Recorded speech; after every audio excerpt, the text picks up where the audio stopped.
Hello students, এর আগের ভিডিওতে আমরা দেখছি সেন্টেন্স সম্পর্কে এবং সেন্টেন্সের প্রকারভেদ সম্পর্কে। ওই ভিডিওতে আমরা দেখছি অর্থভেদে সেন্টেন্সকে 5 ভাগে ভাগ করা হয়েছিল। কি assertive sentence, interrogative sentence, imperative sentence, operative sentence এবং এক্সক্লেমেটরি সেন্টেন্স সম্পর্কে। তো অর্থভেদে সেন্টেন্সকে আমরা 5 ভাগে ভাগ করছি এবং ওগুলো খুব ইন্টেন্সে ব্যাখ্যা করার চেষ্টা করছি। যদি আপনারা ওই ভিডিওগুলো না দেখে থাকেন, অবশ্যই ওই ভিডিওগুলো আগে দেখে আসবেন। তো এই ভিডিওতে আমরা দেখব স্ট্রাকচার অনুসারে সেন্টেন্স 3 প্রকার বা 3 ভাগে ভাগ করা হয়েছে। তো স্ট্রাকচার অনুসারে সেন্টেন্সকে আমরা এখানে 3 ভাগে ভাগ করেছি। কি স্ট্রাকচার অনুসারে 3 ভাগে ভাগ করা যায়: simple sentence, complex sentence, compound sentence. Simple sentence বা সরল বাক্য, কমপ্লেক্স সেন্টেন্স বা জটিল বাক্য, কম্পাউন্ড সেন্টেন্স বা যৌগিক বাক্য। তো অর্থগত ভেদে আমরা সেন্টেন্সকে ভাগ করছিলাম 5 ভাগে, আর এখানে স্ট্রাকচার অনুসারে সেন্টেন্সকে ভাগ করবো আমরা 3 ভাগে। মাত্রই দেখলাম simple sentence, complex sentence, compound sentence. এখন আমরা ইন ডিটেলসে এগুলো ব্যাখ্যা করার চেষ্টা করব। তো প্রথমে দেখব আমরা সিম্পল সেন্টেন্স বা সরল বাক্য সম্পর্কে। সিম্পল সেন্টেন্স বা সরল বাক্য কাকে বলে? যে সকল বাক্যে একটিমাত্র সাবজেক্ট অর অবজেক্ট এবং একটিমাত্র সমাপিকা ক্রিয়া বা ফাইনাইট ভার্ব থাকে তাকে সিম্পল সেন্টেন্স বা সরল বাক্য বলে। তাহলে আমরা কি বুঝতে পারলাম? যদি কোনো সেন্টেন্সে একটিমাত্র সাবজেক্ট অথবা অবজেক্ট এবং একটিমাত্র ফাইনাইট ভার্ব বা সমাপিকা ক্রিয়া থাকে তাহলে তাকে সিম্পল সেন্টেন্স বলবো।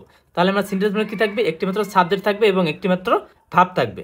যে সেন্টেন্সে একটিমাত্র সাবজেক্ট এবং একটিমাত্র ভার্ব থাকবে তাহলে ওই সেন্টেন্সটা হবে কি? একটি সিম্পল সেন্টেন্স। উদাহরণস্বরূপ আমরা যদি দেখি আই প্লে ফুটবল, এখানে কি দেখছেন? আই প্লে ফুটবল, এখানে আই একটি সাবজেক্ট এবং প্লে একটি ভার্ব। আর তাহলে কি আছে? এখানে একটি সাবজেক্ট একটি ভার্ব আছে। In a simple sentence there is only one subject and one finite verb. It has only one independent clause. তাহলে আমরা কি দেখলাম? এখানে একটিমাত্র সাবজেক্ট থাকবে এবং একটিমাত্র ফাইনাইট ভার্ব থাকবে এবং একটিমাত্র ইন্ডিপেন্ডেন্ট ক্লোজ থাকবে। তাহলে এখন আমাদের কথা, আমাদের ক্লোজ কি? Now the question, what is clause? তাহলে ক্লোজ বলতে কি বোঝাও? A clause is a sentence or a part of it.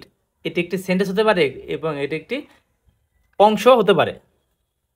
And it may be dependent or independent.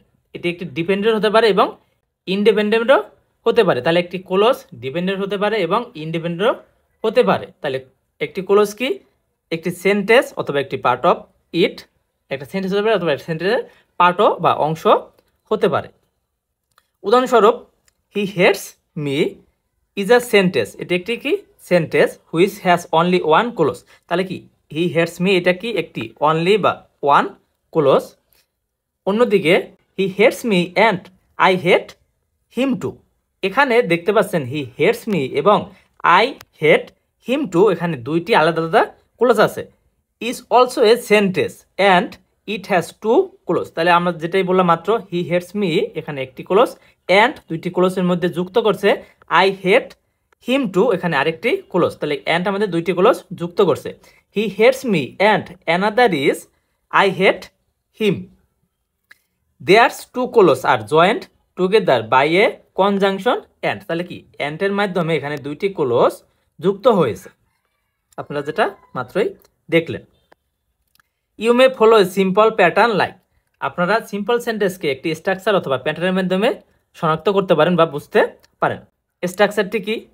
প্যাটার্নটি বা স্ট্রাকচারটি হলো, প্রথমে থাকবে subject plus finite verb plus complement. তাহলে যদি একটিমাত্র সাবজেক্ট এবং একটিমাত্র ফাইনাইট ভার্ব এবং কমপ্লিমেন্ট থাকে তাহলে ওইটা হবে আমাদের সিম্পল সেন্টেন্স। উদাহরণস্বরূপ Cox's Bazar is the largest sea beach in the world. এই সেন্টেন্সটিতে আপনারা যদি দেখেন বা খেয়াল করেন, কক্সবাজার এর একটি সাবজেক্ট ইজ, এটা একটি ফাইনাইট ভার্ব, এবং the largest sea beach in the world এটি কি? কমপ্লিমেন্ট।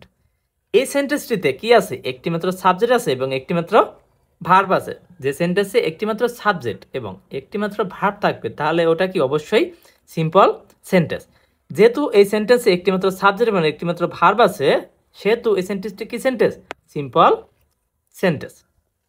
একইভাবে যদি আরেকটা উদাহরণ দেখার চেষ্টা করি, she wrote an application to the principal. এই সেন্টেন্সটিতেও সি কি সাবজেক্ট রোড ভার্ব। তাহলে এই সেন্টেন্সটি তো একটিমাত্র সাবজেক্ট এবং একটিমাত্র ভার্ব আছে। যেহেতু এই সেন্টেন্সটিতে একটিমাত্র সাবজেক্ট এবং একটিমাত্র ভার্ব আছে, সেহেতু এই সেন্টেন্সটি কি সেন্টেন্স? Simple sentence. একইভাবে Bangladesh is a developing country, এই সেন্টেন্স যদি খেয়াল করেন, বাংলাদেশ কি সাবজেক্ট, ইজ কি ভার্ব। তাহলে প্রত্যেকটি উদাহরণে একটি করে সাবজেক্ট এবং একটি করে সমাপিকা ক্রিয়া আছে। যেহেতু প্রত্যেকটি সেন্টেন্সে একটিমাত্র সাবজেক্ট এবং একটিমাত্র সমাপিকা ক্রিয়া আছে, সেহেতু প্রত্যেকটি সেন্টেন্সে কি সিম্পল সেন্টেন্স। তাহলে আমরা কি বুঝতে পারলাম সিম্পল সেন্টেন্স কাকে বলে? যে সেন্টেন্সে একটিমাত্র সাবজেক্ট এবং একটিমাত্র সমাপিকা ক্রিয়া থাকবে, তাহলে ওই সেন্টেন্সটাকে বলা হবে আমরা সিম্পল সেন্টেন্স। এরপরে দেখব আমরা কমপ্লেক্স সেন্টেন্স সম্পর্কে। কমপ্লেক্স সেন্টেন্স বা জটিল বাক্য।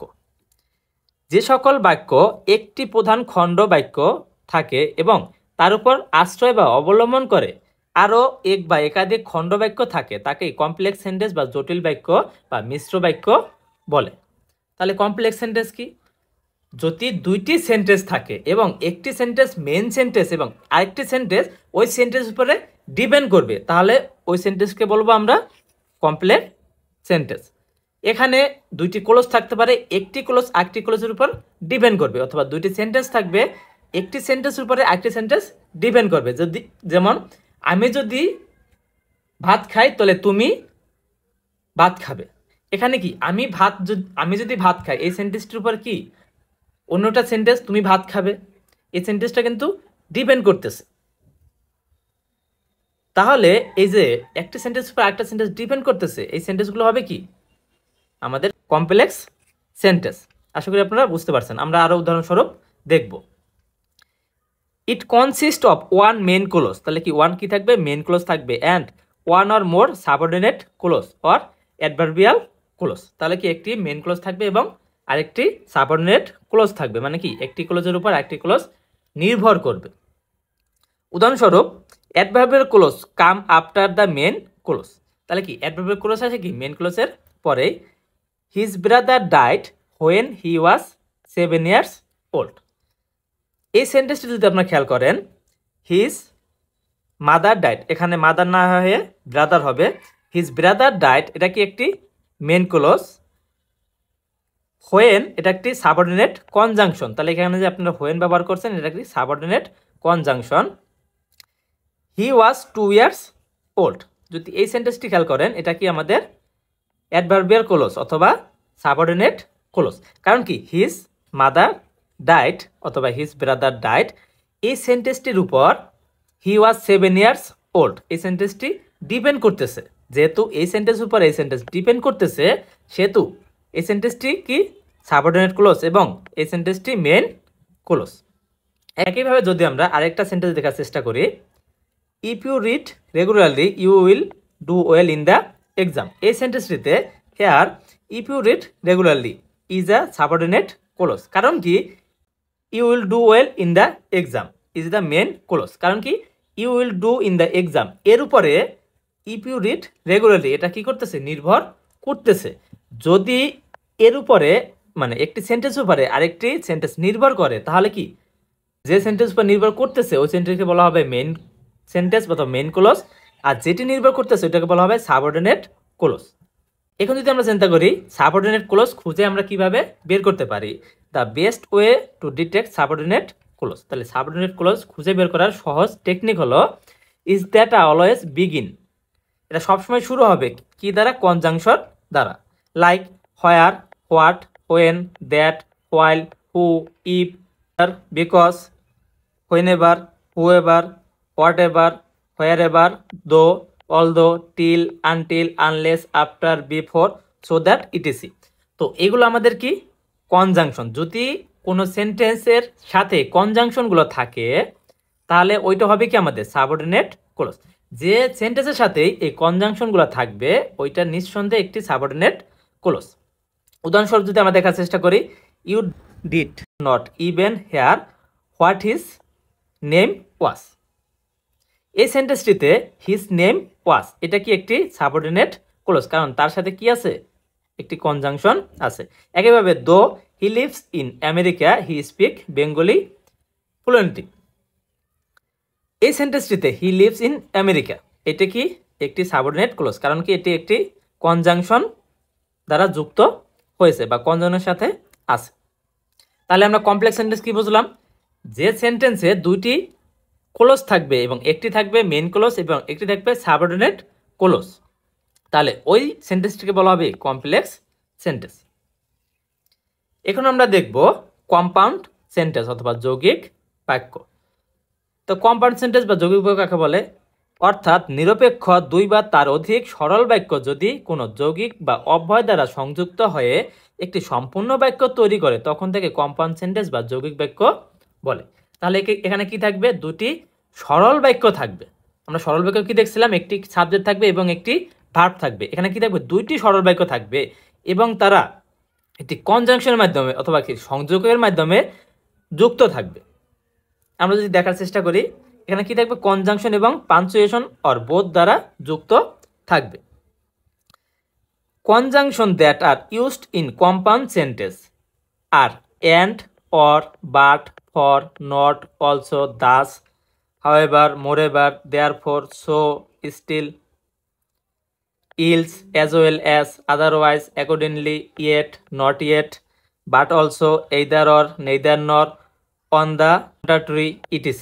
তো এগুলো হলো কি আমাদের কনজাংশন। যদি এরকম কনজাংশন দ্বারা যুক্ত থাকে দুইটি সেন্টেন্স, দুইটি সরল সেন্টেন্স, দুইটি সরল সেন্টেন্স যদি একটি কনজাংশন দ্বারা যুক্ত থাকে তাহলে ওইটি হবে অবশ্যই হবে কম্পাউন্ড সেন্টেন্স।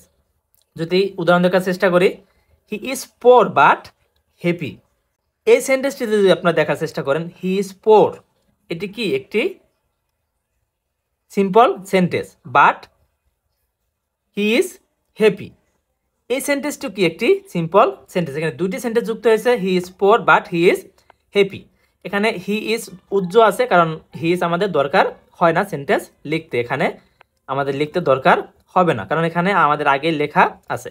তো এখানে দুইটি সেন্টেন্স আছে যেটা পার্ট কনজাংশন দ্বারা যুক্ত আছে। যদি এরকম দুইটি সেন্টেন্স, দুইটি কি সেন্টেন্স, মেন সেন্টেন্স বা মেন ক্লজ থাকে এবং তারা একটি কনজাংশনের মাধ্যমে যুক্ত থাকে তাহলে ওটি অবশ্যই হবে কি কম্পাউন্ড সেন্টেন্স। একইভাবে we search him everywhere but did not find, এখানেও কি আছে? দুইটি মেন ক্লজ আছে এবং তারা কি আছে? একটি কনজাংশনের মাধ্যমে যুক্ত আছে, সেহেতু এটি কি হবে? Compound sentence. একইভাবে পরের সেন্টেন্সটি আপনারা দেখে নেবেন, এটাও কি একটি কি সেন্টেন্স? Compound sentence.